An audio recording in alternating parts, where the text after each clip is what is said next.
There is a lot that decides how far a mesh node reaches, and most of it has nothing to do with power. So in this video I want to go through the basics of antennas and signal propagation and how your signal actually gets from one node to another. Let us start with the antennas. The little stub antenna that comes in the box with most nodes is a compromise. It is short and convenient, but the two things are band. And because it is so small, it is in practice almost always less efficient, no matter how well tuned it is. A short antenna can only do so much. And there is a third problem. A little stub like this is usually a quarter wave, which means it's only half an antenna. It expects a metal surface underneath it, a ground plane, to act as the other half. But a small plastic node barely gives it one. So a lot of us swap them out. The most common upgrade is a half-wave whip. It is a complete antenna in itself, so it does not need a ground plane. And even a modest one is usually a clear step up from the stub that came in the box. And if you want more reach on a fixed node, the next step up is a collinear, which stacks several radiating sections on top of each other to push more of the signal out toward the horizon. Either way, a good one is better made and better tuned for the band you're actually using than the stub ever was. That alone can make a real difference to your range. And if you want to actually check what an antenna is tuned to, rather than just trusting the label, there is a tool for that, a VNA. I'm not going to go deep on it here, but it lets you measure where the antenna is actually resonant, so you know it's right for your band. But that's probably a video on its own. Almost everything we run in Mesh is omnidirectional.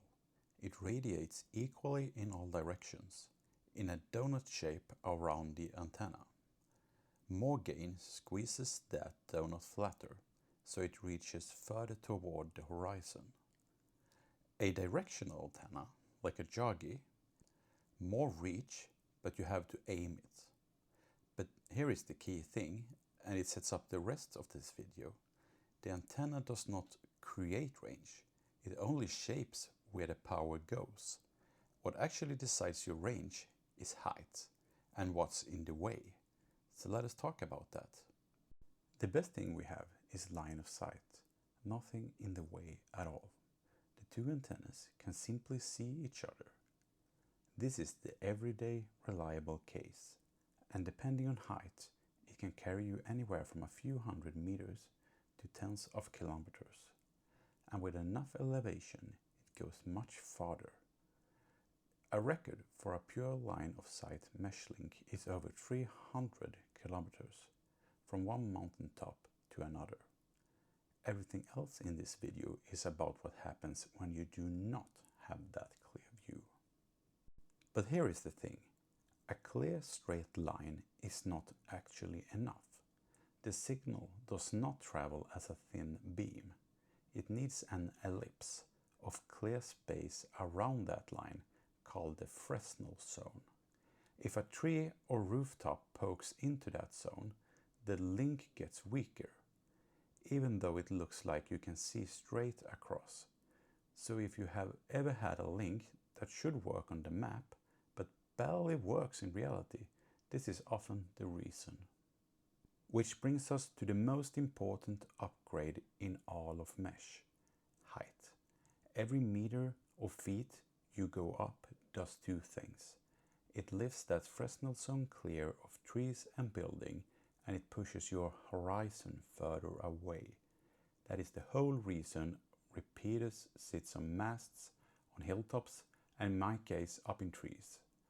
Raising an antenna a few meters can do more for your range than any amount of transmit power.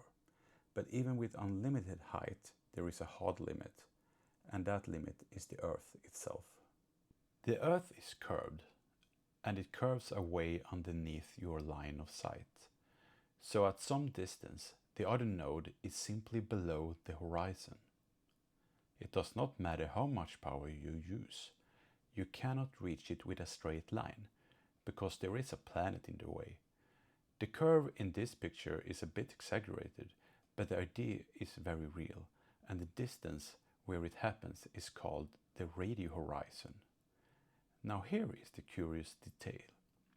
The radio horizon is actually about 15% further out than the geometric horizon. Radio reaches past where the straight line ends. Why? That is the next part. And the answer is refraction. The atmosphere is denser near the ground and thinner higher up, and that gradient bends radio waves slightly downward, back toward the Earth. So instead of flying off in a straight line, the signal follows the curve of the planet. Just a little. Engineers model this as if the Earth were about a third larger than it really is. You will see it written as the 4/3 Earth radius. And there is nothing exotic about this. It happens every day on every link. It just quietly gives you a bit more range than pure geometry says you should have. So far, the terrain has been flat. What about hills? If a ridge with a fairly sharp edge sits between you and the other node, something interesting happens at that edge. The wave bends over it, down the other side. It is called knife edge diffraction. This is how you can sometimes reach a repeater sitting behind a ridge with no line of sight at all. But it comes at a cost. Diffraction eats signal strength. It works, and it works best over shorter beyond line of sight distances. So do not plan your network around it. Just be happy when it helps. Now for the spectacular part.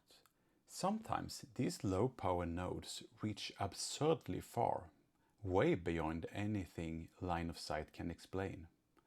One mechanism is troposcatter. High up in the troposphere there are always small irregularities in moisture and density, and when your signal hits them, a tiny fraction gets scattered back down toward the ground, sometimes to a receiver very far away, but the cost is brutal. At least 60 decibels of extra path loss, maybe 160 to 170 decibels in total. Almost nothing survives that. LoRa does, barely, because it is built to decode signals buried far below the noise floor. That is the superpower that makes any of this usable at all.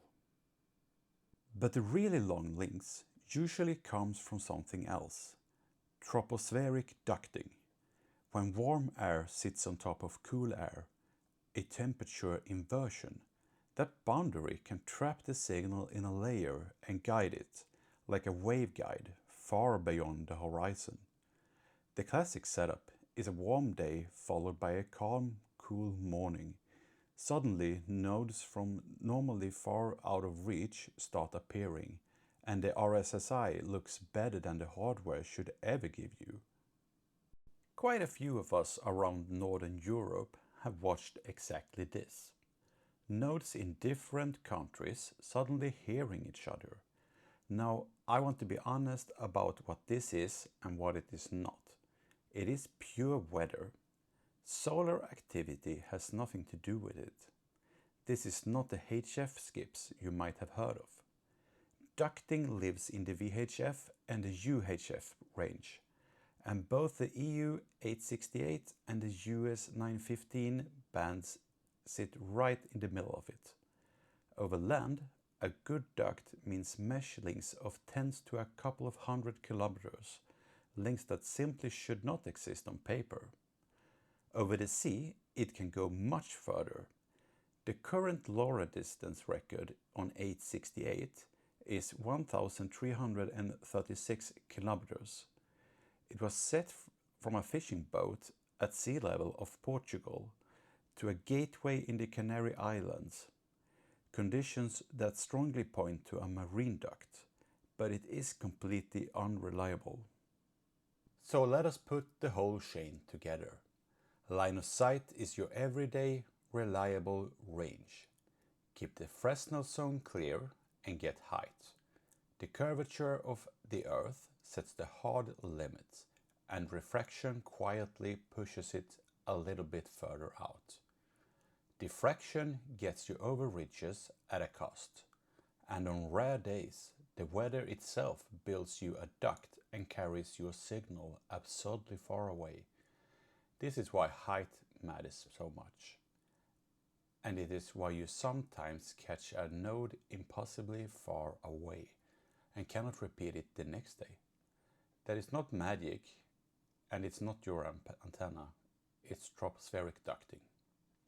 If you want to plan the reliable part of all this, MeshPeaks does exactly that. It calculates the line of sight and terrain for your repeater placements. There is a full video about it on the channel, so check that out if you want to go deeper. The tropo part is what the weather adds on top when it feels like it. I would love to hear your own records. Drop your longest links in the comments and tell me if you suspect the weather helped. Thank you for watching, and I'll see you in the next one.